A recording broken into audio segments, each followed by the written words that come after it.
a 31-year-old coming off his best season, kind of underappreciated with the Chargers. Like, a fourth-round pick, we already have a fourth-round pick this year. So, like, it seems like this is a major win for Poles, even if this doesn't work out, even if he's half the receiver he was. Like, it seems like such a win. Oh, absolutely. I mean, look at last year's fourth-round pick, Tyler Scott. Yeah. And Tyler Scott had like 150 receiving yards, had a few drops. Now, say, all right, do I want another Tyler Scott, or do I want Keenan Allen? Yeah. And I understand Keenan Allen's coming with a $23 million price tag, but the Bears can easily afford that. And I got to say, it's funny because I tweeted out as soon as Curtis Samuel, signed with Buffalo on Thursday. I'm like, all right, well, I know better not to judge free agency. A couple days in, I know it's a long process, but I'm like, I'm really starting to get a little nervous about all of these wide receivers coming off the board.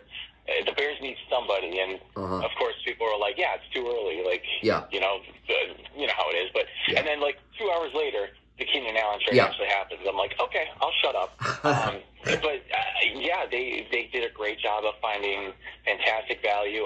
It sounds like the plan would be to extend Keenan Allen at least for another year, and if you can get him for 2 years, lower his cap hit a little bit, that's even a bigger trade.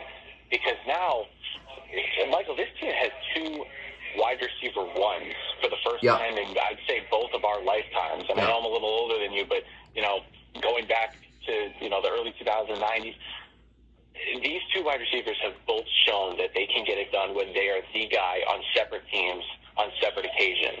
And now they're coming together, and it is one of the best situations that a rookie quarterback can go into. And it's funny, I think we, as fans and people, when free agency opens, it's all about that instant gratification. Yeah. You want to see that your team is doing something and trying to improve and spending the money.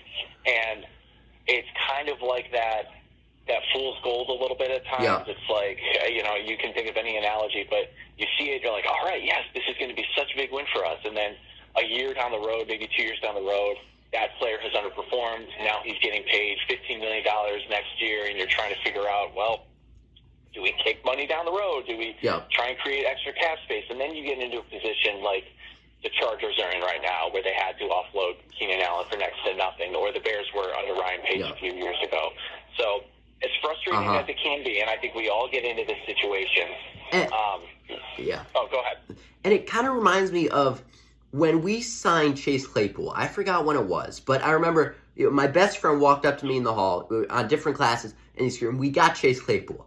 And the deal with Chase Claypool, it seemed like such a deal to just overreact for it, to just put it in the fans' faces and say, "We did something.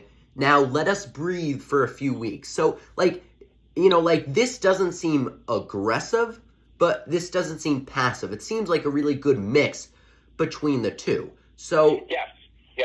I was just going to say, it's a very patient and calculated move because, you don't give up much in a fourth-round pick. You knew that the Chargers were going to have to do something with their receivers, and they did with Mike Williams, but then you just waited long enough for Keenan Allen to become available because it wouldn't take a pay cut, and now you profit from it. So you're right. They waited patiently just enough